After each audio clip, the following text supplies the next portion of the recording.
Dennis Corroon, let's talk about performances that weren't exactly what you hoped for. St. Lomans, last time out for you with Mullingar Shamrocks, didn't go your way, it's fair to say. 2-12 to 4 points. And considering how close you've been over the last few years, how much of a disappointment was the way you played that day? To say it didn't go our way was, I suppose, putting it nicely. It was really a very, very bad day at the office for us. We let ourselves down. I think Lomans were playing at a very high level, credit to them, and we were playing at a very low level, and that just made for a bit of a spectacle, and they really, they drove the nail home on us. The only thing is, you already had a couple of wins in the bag. You're in a good place to qualify still, and I guess it's just a case of putting that behind yourselves now when you go out to play Castledaly next Saturday night. Yeah, we've had a good talk since last Sunday, and we've really kind of realigned ourselves, and we're looking forward now. We're looking forward to our next two games. We're looking forward to possibly qualifying for a quarter final in our next game. We're looking to put things right, and we have an experienced side. There's probably 4 or 5 new lads coming into it, so we've an experienced side, and we're looking towards the business end of the championship and to see if we can still be there and see what happens. Very difficult to get a semi-final spot at this stage. You'd be requiring a couple of result swings at this stage, so quarters are probably more realistic. Yeah, no, that's what we'll be aiming at. But first up, really, we're looking towards our game next weekend against Castledaly. That's the only thing really on the team's mind for now. So, Well, Brian, in terms of the Offaly Championship, again, you're in a very good position to qualify. There's an awful lot of, I suppose, room for error within these groups as well. But the fact you've got the 3 wins from 3 means you're already looking at knockout stages. And does this create a few dead rubbers now as well, given that Ballycumber and Kilcormac have lost both of their games, that most of the teams now already know they're going to be in the last 8? Well, as you said, it's early days, and we certainly haven't been anything near our best yet. We'd be hoping to make a lot of improvement, but maybe that's the kind of the benefit of the group stages, that you can afford to, because we've a lot of problems to iron out.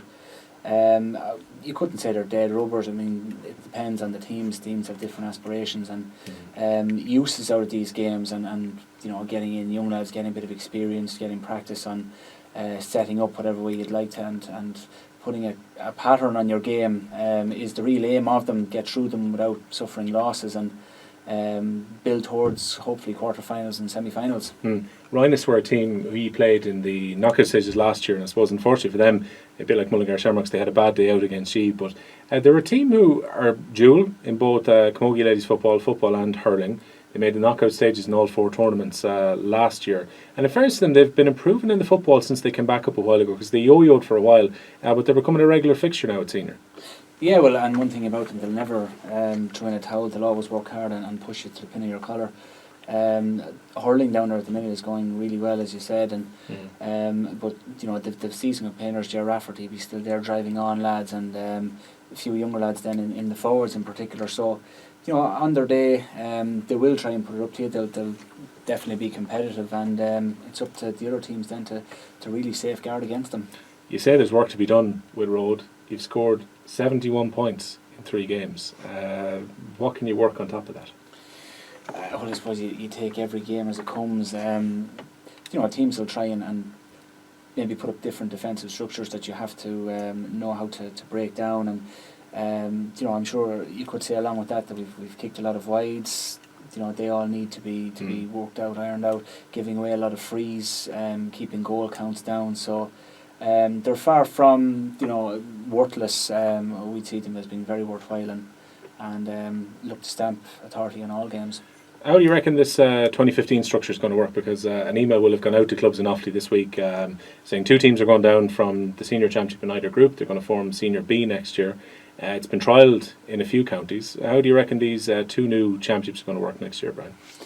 I haven't really looked forward to next year, to be honest. Still in the present, but I suppose, as I said earlier, it'll have different meanings for different clubs.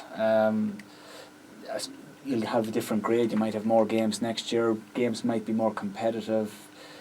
All these different types of ideas are thrown out every year on parish rules and things like that. It might be more beneficial that there be more games. They might be more fair. We'll have to wait and see, I suppose. Okay.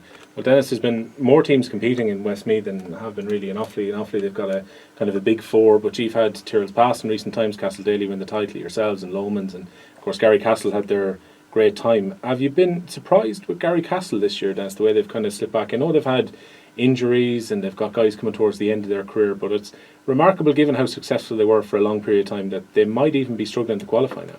Yeah, no, it's really changed, because I suppose most of the games I would have played when I was a young fella, 18, 19, 20, would have been against them, and they set the bar really for the Westmeath Championship. You know, you had to kind of pitch yourselves against them and you had to beat them in order to get anywhere. Now, I haven't seen them this year, so I can't really comment on exactly what's going on, but I think they've lost a lot of their players, and obviously the guys are getting old that brought them forward so much. And yeah, it's not good to see, but I suppose I'll have to wait and see myself to give proper judgment. Well, it could be knockout stages before you play them. You could well be paired against each other, of course, with the way the groups are working out. Exactly, yeah. St Malachy's interesting as well, Dennis, this year, coming up from intermediate, and remarkable, I think, halfway through the group, they're top of Group 1. Yeah, that really is remarkable. And again, I haven't seen them either, but I know a lot of the players. I know Pete Leahy managing them. Obviously, he's a very good manager, and I've heard a lot of good things about him. But yeah, a lot of them guys I went to school with a good few of them young guys. A lot of them are hurlers, but they're very good dual players, and it doesn't actually surprise me, because they have so much talent out there. They're obviously putting it in the right place now and led the right way. And you know, the funny thing is they're quite humble as well, because we had Niall O'Brien in here a few weeks ago before the championship started, and the Malachy's were playing their first game against the Downs, and they were saying, hey, you know, from our point of view, this is a 4-pointer because we want to make sure we stay up. It's remarkable how far they've come on in the month since. Exactly, yeah. It's amazing what a win can do in championship, and I'm sure that they've got more belief with every win. You know, 3 wins from 3 is where every team want to be after, you know, like, as Brian said, Rhode are in that position. So Malachy's can really look forward to the next 3 games and make sure that they don't let up, because that's really where, as I said, it's the business end of the championship, and they have to, you know, the work that's done now can go unnoticed if you don't keep it going. Well, I know when Mullingar Shamrocks won the title a couple of years ago, they had a bet on a horse which they were drinking off for about a week afterwards. Not too many winning bets this week at Galway. We'll talk about the Galway Festival when we come back.